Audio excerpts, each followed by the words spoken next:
guys, welcome to my channel. My name is Beth and I'm so glad you've joined me for my reaction to episode 5 of season 2 of The Wheel of Time, titled Damane.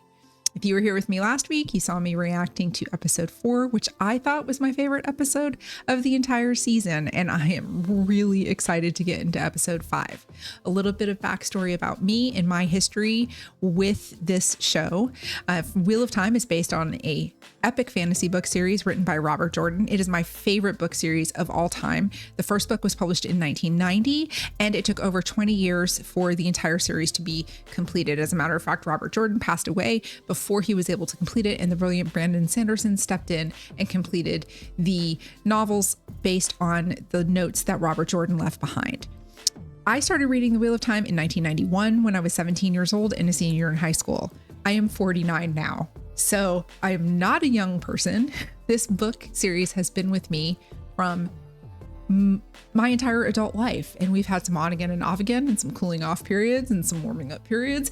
Right now I'm definitely in a warming up period.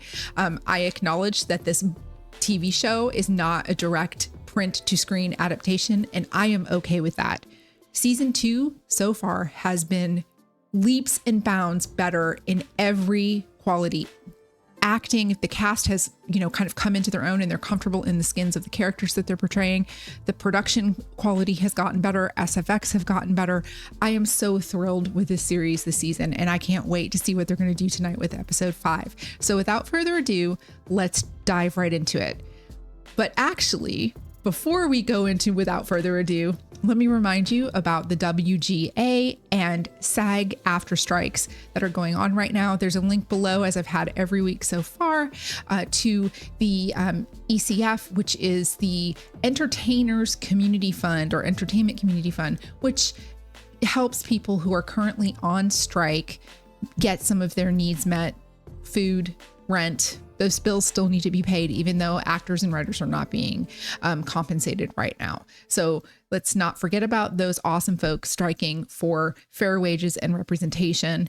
And also, please like and subscribe to this channel if you happen to like this video. I would greatly appreciate it. I'm a super small content creator, and yeah, every like helps and every follower and subscriber helps. So I would greatly appreciate it if you would continue with me on my journey of recording videos and streaming. I stream video games on Twitch, by the way. You can find my link in my bio. Anyway, without further ado, let's dive right into the video. I can't wait. I'm so excited. This is going to be awesome. And I do have a blur filter set on the video to keep from hopefully having copyright issues. I had some copyright issues last week, so hopefully that won't happen with the blur filter in place. We will skip this and we will go full screen. Let's go. This is from season 1.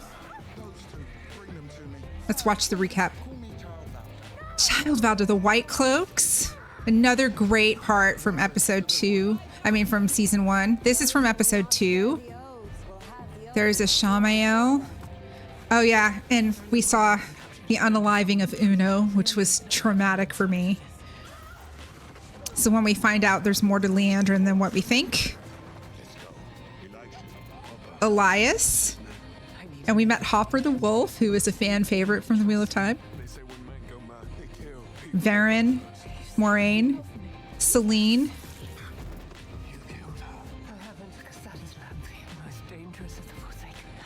Ooh! Okay, that made it all. See, did you see the thing on her eye in the blink? Let's go. It's gonna be so good. Oh, I can't wait. All right, I'm gonna be quiet now. Okay, so this is from season 1, it looks like, when the Shan-Chan first landed.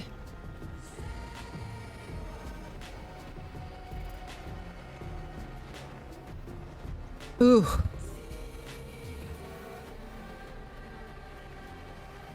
All the people of the world under our Empress to fight the Shadow. A mission you have carelessly jeopardized by seizing a village too far beyond our current reach. A village we cannot hold. I beg my lords, forgiveness. Lady Suroth, you You are barred from this court's counsel until you are once again presentable. Woo! Neil.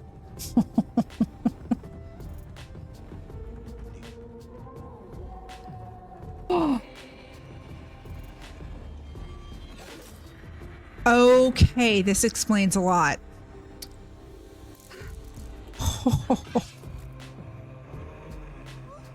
She's basically been like so publicly chastised. That's different than the books, but it makes sense.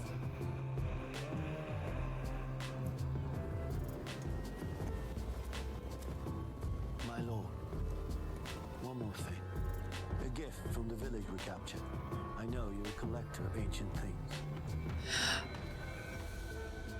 Oh, there's Patton! Let's go finally! I was wondering how this was going to happen.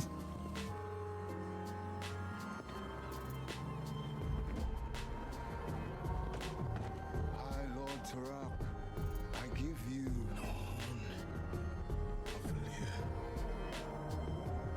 Okay.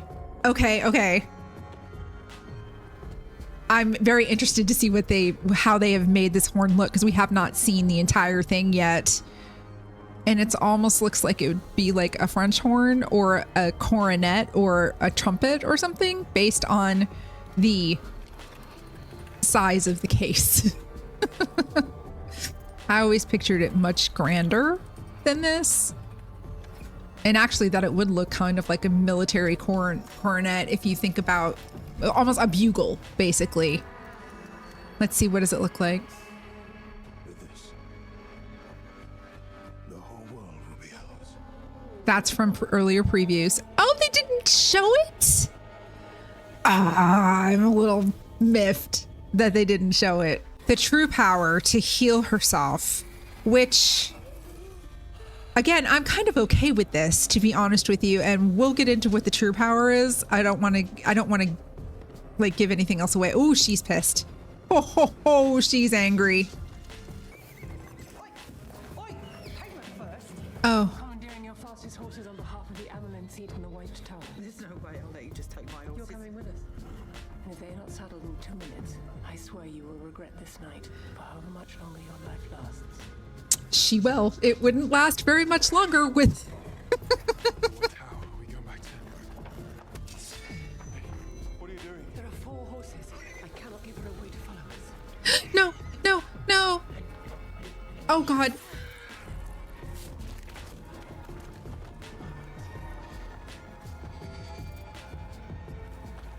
Why didn't they just take the 4th one as a pack animal? Why did she...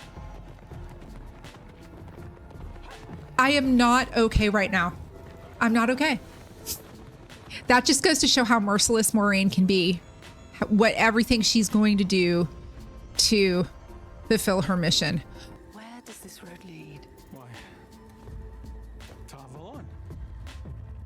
Of course it does. What happened to your horse?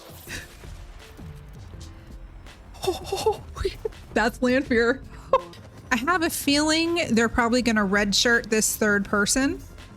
If you guys have watched Star Trek, you know what red shirts means.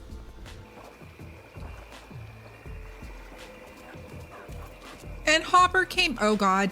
Oh, it's foreshadowing.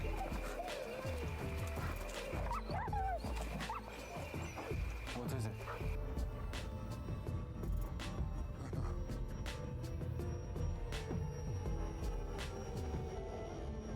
You didn't even bury him.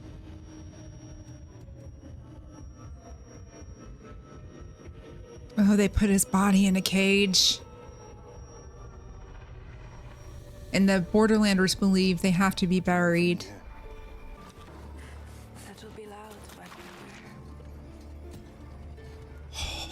don't want them to hear you.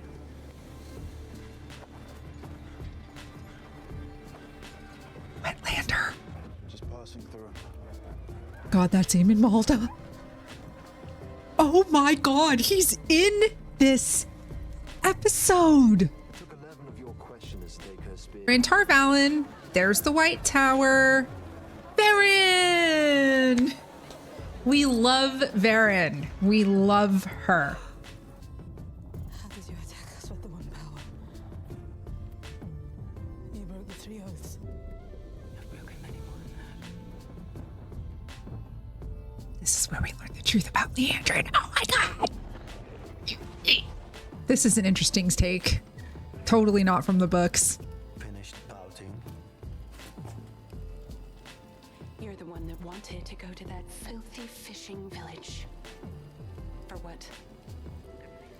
A new gear? Okay, so some very quick backstory on these accents that we're hearing.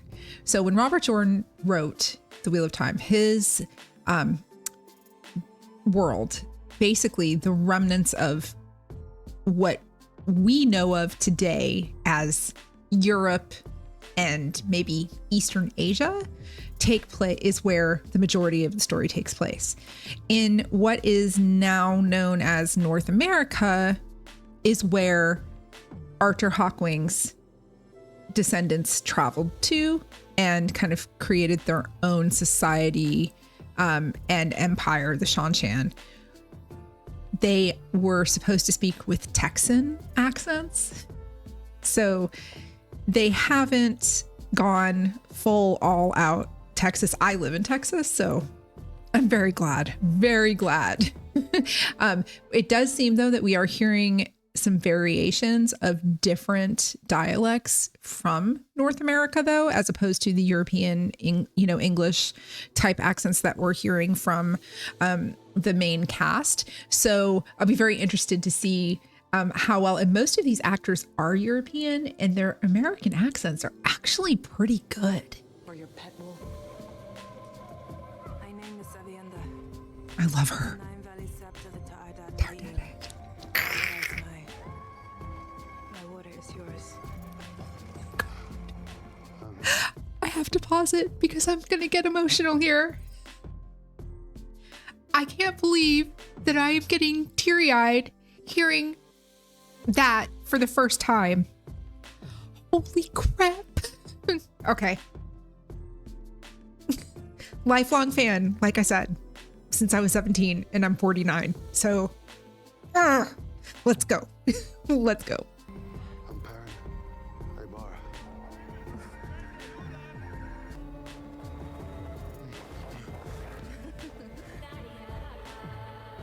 She's laughing at him. Baron Ibarra. Do you like to dance? Let's go. Oh, this battle scene better be epic.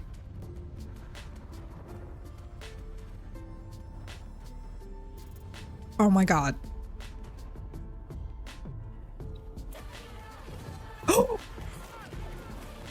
Compulsion is being used? Okay. Compulsion? That would break the 3 oaths. It would mean that someone in the tower has sworn to the dark that Black Asia really exists. Yes! They said it! In the name of everyone. They said it. They said it. Black Aja exists. Oh, this is giving me so much fan service right now as a fan of the books. This stuff is different than what happens in the books. It's greatly different, but it's good. It makes sense for a TV show, and I am not sad about it. Okay, so compulsion could happen. Okay, there's our waygate. Where's Gwen?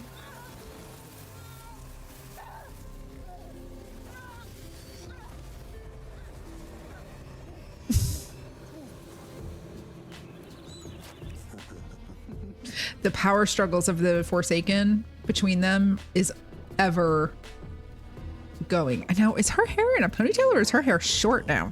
Me first. Why he speaks only to me. Because Mo Gideon's insane. Greyndall's a vain idiot, and the boys couldn't execute a plan even if they were under. Okay. We're getting Moghedian. We're getting Grendel. This is huge. This is huge. I wonder if she's going to say who the boys are. Compulsion. Because, alone of all the chosen, I actually believe in the dark. I believe the only way to stop all this suffering is to stop the wheel itself. Stop everything. So release me. Because I know what you want. What you've always wanted. Who are you? Primal of the Yellow Aja. She's like, no. And I would have found you just in time. The High Lady Suroth has put out your descriptions, and everyone in this city is looking for you. Do you have any idea what these Shonchan do to women who can channel?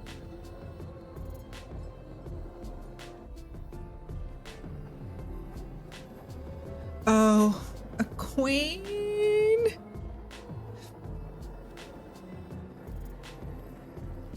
Okay.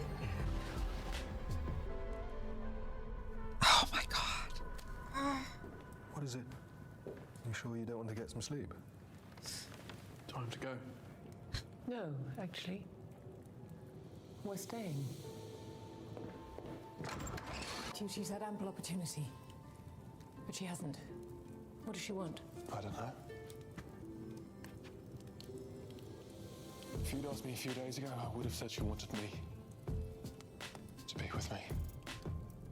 Stories Yes. before the breaking are vague, because so much has been lost. But every single one that mentions Lanfear agrees that she loved the Dragon Reborn, and that he loved her before he met his wife. I'll wake you. And if you fall asleep, you're exhausted. I don't have that option.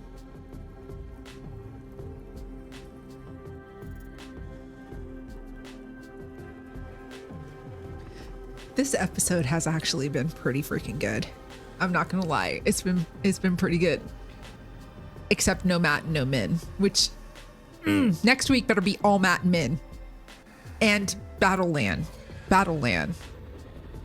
Oh, there's our kink wheel. There's our kink wheel. And there's Lanfear sitting on a throne. Oh my good. Oh, hold please. Let's look at. Give me a close up of that, please. Oh my God. That is iconic right there. That needs to be cosplay next year in JordanCon or WatCon or DragonCon. Oh, I'm here for it. I can't wait till she stands up and walks toward him. I hope she does.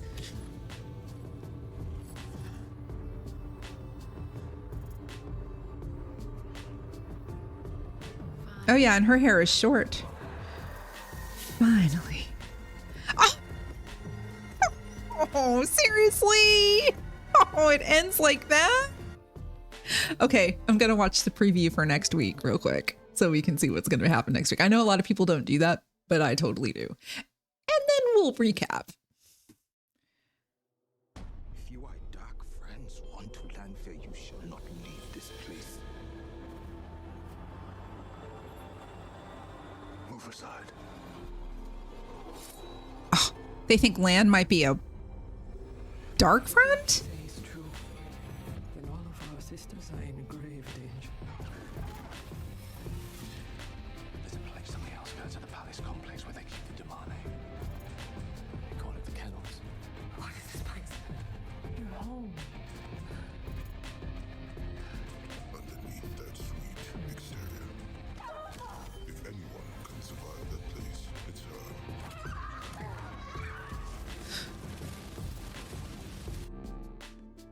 My God. Oh God. That. Oh, we didn't even see Matt or Min though. Where's Matt and Min? Oh, okay. Okay. Wow. Wow. Wow. Wow. Okay. This episode was fantastic. have no complaints. I have zero complaints about this episode other than what was missing. No Matt, no Min, no Lan. But hopefully we're going to see some battle Lan next week, setting Ivan and Maxim straight. And even though we didn't see her in the clip, hopefully we'll get Min and Matt arriving in Kyrian, which would actually make perfect sense. Although I guess them not being in this episode kind of makes sense because there were a lot of moving plot lines. What were the high points for me? The absolute high point for me was Avienda stating her entire name. Hands down, that was the moment that gave me the feels the most this entire episode. I'm really curious about Leandrin's motivations. Are they going to try to go for a redemption arc with Leandrin? Because, so getting into spoilers here now, she is Black Aja. There's not a good bone in her body in the books. She is petty. She is vicious. She is cruel. And there's no redeeming qualities of her whatsoever. But Kate Fleetwood just brings so many levels of depth to this character, and just even her little momentary, releasing Nynaeve's her bonds and her shielding, just to even give her the chance to get away. Now in the book, what was different about that, Elaine and Nynaeve do escape in the book, but Nynaeve can channel when she's angry, and she basically wreaks havoc on all the Shan-Chan troops, and that's how they're able to escape. So that was a little bit different, but next week is going to be huge with the forcing that we see that Egwene's going to go through with, basically it's going to force her to move forward her learning in a more expedited manner. So she's going to get stronger faster. And we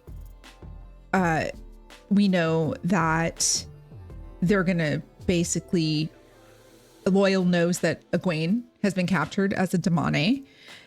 And it's all the parties are going to be converging at Falma, and it's going to be great. Oh, and another great point. Sorry, I'm rambling because there's so much. We heard the names of 2 of the Forsaken. We know that we're going to get Grendel, and we know we're going to get Moghedien. So in the books, there are 13 Forsaken. And from what we know in the show, they've narrowed that down to 8 to kind of make it less convoluted. A lot of the Forsaken really didn't have huge moving plot lines that really amounted to anything. So condensing them down into fewer characters makes sense to me. I can already tell that we're getting rid of at least 2 other Forsaken that Ishamael has kind of taken on their roles that you've seen in the books.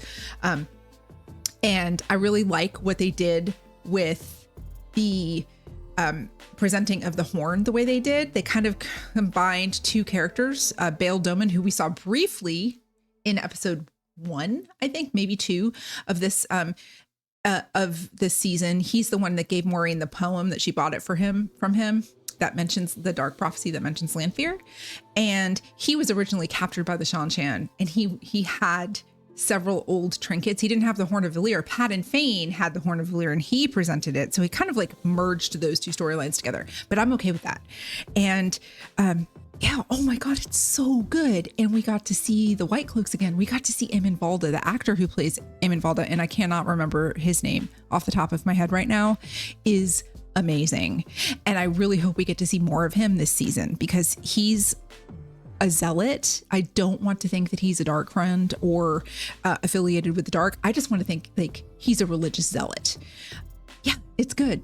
It's good. This episode, best episode of the season. I said that last week after I watched episode 4, but episode 4 was really plodding along for a good portion of the episode until the last 10 minutes, and then it got really good. But this episode, pacing was pretty good. Stuff moved along well. The plots seem to be moving together. I have no complaints. I loved Lanfear's outfit at the end, and I cannot wait to see the full body shot next week when she stands up.